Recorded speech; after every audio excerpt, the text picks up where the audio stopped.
পশ্চিমাদের সাথে তালে তাল মিলিয়ে বলবে যে 31st night happy new year. তারা লাইলাতুল কদর চিনে না, তারা লাইলাতুল কদর চিনে না, 31st নাইট চিনে। যে খ্রিস্টপূর্ব প্রায় 46 সালের দিকে এক ব্যক্তি ছিল, তার নাম ছিল জুলিয়াস সিজার। কি নাম? Julius caesar.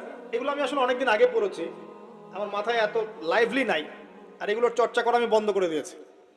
আমাদের ফিলোসফির কিছু বই ছিল, এগুলোতে হিস্ট্রিগুলো ঘাটা ছিল সবগুলো, আর হিস্ট্রির একজন গভীর ছাত্র। তো এই জুলিয়াস সিজার নামক এক ব্যক্তি ছিল, যে আসলে সিজার নামক এক দেবতার উপাসনা করত। কথা বুঝতে পারছেন? ওদের অনেক দেবতা ছিল, এরকম একটা দেবতার নাম ছিল সিজার। ওর নামে সে নামকরণ রেখেছে জুলিয়াস সিজার। এই নক্ষত্র পূজারী ছিল, তারার পূজা করত। কথা বুঝতে পারছেন? তো তারার পূজা যে করে সে কি তাওহীদপন্থী না মুশরিক? বলেন, সে কি ইমানদার না কাফের, কোনটা? এখন সে একটা ক্যালেন্ডার ফর্ম করেছিল, এর নাম হলো এই গ্রেগরিয়ান ক্যালেন্ডার বলে আর কি।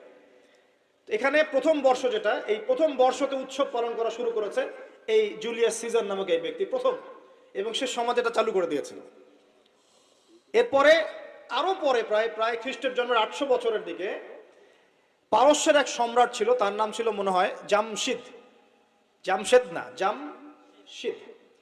তো এই ব্যক্তি একজন সম্রাট ছিলেন। তো সে আবার এরকম বর্ষ বরণের জন্য একটা মানে উৎসবের আয়োজন করে, তার নাম দিয়েছিল নওরোজ। কি নাম দিয়েছে? নওরোজ, মানে বর্ষ বরণ উৎসব। এভাবে এই পারস্য উপমহাদেশে পুরো জায়গাটায় এই নববর্ষ পালনের সংস্কৃতি চলে আসে। এগুলো হতে হতে হতে আজকে যে দেখছেন আপনি 31st নাইট, এই যে গ্রেগরিয়ান ক্যালেন্ডার, যেটা মানে পশ্চিমারা সারা বিশ্ব শাসন করেছে না। যখন ব্রিটেন সারা বিশ্বকে শাসন করছিল, আমাদের এখানে ওদের দখল ছিল না। পলাশির যুদ্ধের হিস্ট্রি জানেন না? কত বছর এখানে শাসন করেছে? প্রায় 200 বছর এরা এখানে শাসন করে নাই। নবাব সিরাজউদ্দৌলার পতনের পর থেকে প্রায় 200 বছর এই ভারতীয় উপমহাদেশ তারা শাসন করেছে না। এখানে এই গ্রেগরিয়ান ক্যালেন্ডার ছড়িয়ে দেওয়া হয়েছে। এখন আমরা এই যে 31st নাইটের উৎসবটা পালন শুরু করছি। এটা কি আমাদের উৎসব? এটা কি মুসলমানদের? কাদের হলো তাহলে? পশ্চিমাদের, রোমকদের, পশ্চিমাদের, যাদের সাথে ইসলামের দূর দূর পর্যন্ত কোনো সম্পর্ক নাই। আর নবী সাল্লাল্লাহু আলাইহি ওয়াসাল্লাম কি বলছেন শোনেন। আল্লাহ নবী বলছেন তোমাদের জন্য আনন্দের উৎসব দুইটা। কয়টা?